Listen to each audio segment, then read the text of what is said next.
ಮನುಷ್ಯನಿಗೆ ಹಲವಾರು ಸಂಬಂಧಗಳು. ಆ ಸಂಬಂಧಗಳು ಹೇಗಿರುತ್ತೆ ಅಂದರೆ ಒಂದ ಎರಡ ಅಂತ ಲೆಕ್ಕ ಮಾಡೋಕ್ಕಾಗಲ್ಲ.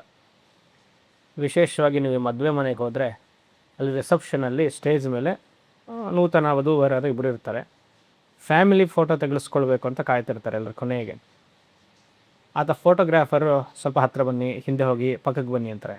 ಸ್ಟೇಜ್ ಪೂರ್ತಿ ಯಾರು ಇಷ್ಟು ಜನ ನಿಮಗೆ ಅಂತ ಹೇಳಿದ್ರೆ ಯಾವುದೋ ಒಂದು ಹೆಸರು ಹೇಳ್ತಾರೆ. ಇವರಪ್ಪ, ದೊಡ್ಡಪ್ಪನ ಮಗ, ಚಿಕ್ಕಪ್ಪನ ಮಗ, ಇವ್ರ ಅತ್ತೆ ಮಾವ ಸೊಸೆ, ಅವ್ರ ಕಡೆಯವರು, ಆ ಊರಿನವರು, ಇವ್ರನವರು ಅಂತ ಹೇಳ್ತಾರೆ. ಸೊ ನಮಗೆ ಸಂಬಂಧಗಳು ಸುಮಾರು, ಲೆಕ್ಕನೇ ಇಲ್ಲ. ಆ ರೀತಿಯಾಗಿ ಶಾಸ್ತ್ರದಲ್ಲಿ ನೋಡಿದಾಗ ನಮ್ಮ ಪ್ರಿಯಸ್ ಹೇಳ್ತಾರೆ, ಎಷ್ಟೇ ಜನ ಸಂಬಂಧಗಳಿದ್ರೂ 6 ಮುಖ್ಯ ಸಂಬಂಧಗಳು ಮನುಷ್ಯನಿಗೆ ತುಂಬ ಅವಶ್ಯಕತೆ ಹಾಗೆ ಅಂತ. ಆ 6 ಯಾವುದು ಅಂದರೆ ತಂದೆ ತಾಯಿ, ಹೆಂಡತಿ ಮಗ, ಅಣ್ಣ, ಸ್ನೇಹಿತ. ಈ 6 ಸಂಬಂಧಗಳು ಬಹುಮುಖ್ಯ. ಅದರಲ್ಲಿಯೂ ಈ 6 ಸಂಬಂಧಗಳು ಇಷ್ಟು ಜನ ಹೇಳಿದ್ನಲ್ವ, ಅವರು ಮತ್ತೆ ಮತ್ತೆ ಪ್ರತಿ ಜನ್ಮದಲ್ಲೂ ಅವರೇ ಬರ್ತಾರ ಅನ್ನೋದು ಕಷ್ಟ. ಬರಬಹುದು, ಬರ್ದೇನೋ ಇರ್ಬೋದು.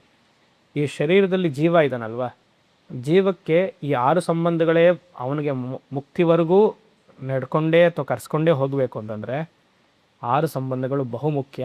ಅದು ಧಾರ್ಮಿಕರಾಗಿರುವಂತಹ ನಮಗೆಲ್ಲರಿಗೂ ನಮ್ಮ ಹಿರಿಯರು ತಿಳಿಸ್ತಾರೆ. ಈ ಜನ್ಮದಲ್ಲೇನೋ ಈ ಶರೀರಕ್ಕೆ ಒಬ್ಬರು ತಾಯಿ, ಒಬ್ಬರು ತಂದೆ ಎಲ್ಲ ಬಂದಾಯಿತು. ಇದೇ ತಾಯಿ ಮುಂದಿನ ಜನ್ಮಕ್ಕೆ, ಇದೇ ತಂದೆ ಮುಂದಿನ ಜನ್ಮಕ್ಕೆ ಬರ್ತಾರೋ ಇಲ್ಲೋ ಗೊತ್ತಿಲ್ಲ. ಆದರೆ ಮೌಲ್ಯಾಧಾರಿತವಾಗಿ ವ್ಯಾಲ್ಯೂಸ್ನ ಬೆಳೆಸ್ಕೊಂಡ್ರೆ ಈ ಜನ್ಮದಲ್ಲೂ ಅದೇ ತಾಯಿ ಆಗ್ಬೋದು, ಮುಂದಿನ ಜನ್ಮದಲ್ಲೂ ಅದೇ ತಾಯಿ ಆಗ್ಬೋದು, ಹಿಂದೆನೂ ಅದೇ ತಾಯಿ ಇರಬಹುದು. ಮೋಕ್ಷ ಸಿಗೋವರೆಗೂ ಅದೇ ತಾಯಿ, ಅದೇ ತಂದೆ. 6 ಸಂಬಂಧಗಳು ಯಾವುದು ಅಂತಂದರೆ ಸತ್ಯಂ ಮಾತಾ ಪಿತಾಜ್ಞಾನಂ ಧರ್ಮೋ ಭ್ರಾತ ದಯಾಸಕ ಶಾಂತಿ ಪತ್ನಿ ಕ್ಷಮಾ ಕುತ್ರ ಇಲ್ಲ ಪುತ್ರಾ ಷಡೇಪೆ ಮಮ ಬಾಂಧವಾ.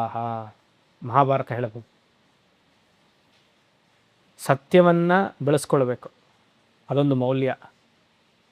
ಅದು ತಾಯಿಗೆ ಹೋಲಿಸಿದ್ದಾರೆ.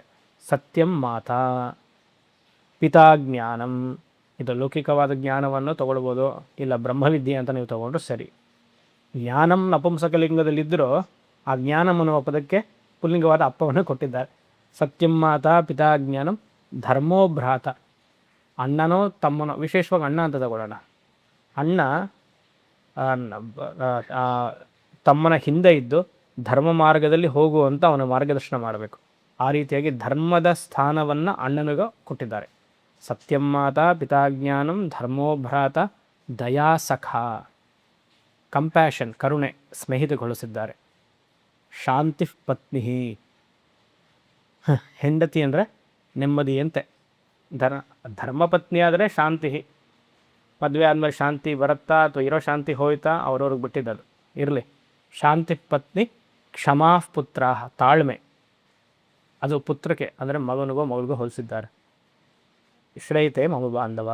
ಈ 6 ಸಂಬಂಧಗಳು ಈ ಶರೀರದಲ್ಲಿರುವಂತಹ ಜೀವಾತ್ಮರಿಗೆ ಮುಖ್ಯವಾದ ಸಂಬಂಧಗಳು, ಮಿಕ್ಕಿದ್ದೆಲ್ಲ ತಾತ್ಕಾಲಿಕ. ಈ ಸಂಬಂಧವನ್ನು ಬೆಳೆಸ್ಕೊಂಡ್ರೆ ಮನುಷ್ಯನಾಗಿರ್ತಾನೆ, ಧರ್ಮಿಷ್ಠನಾಗಿರ್ತಾನೆ. ತತ್ಕಾಲದಲ್ಲಿ ಮೋಕ್ಷ ಪುರುಷಾರ್ಥವನ್ನು ಗಳಿಸುವಂತಹ ಚಿತ್ತಶುದ್ಧಿಯು ಈ ಮೌಲ್ಯದಿಂದ ಅವನಿಗೆ ಲಭಿಸಿ ಜ್ಞಾನ ಸಂಪಾದನೆ ಆಗುತ್ತೆ ಅಂತ.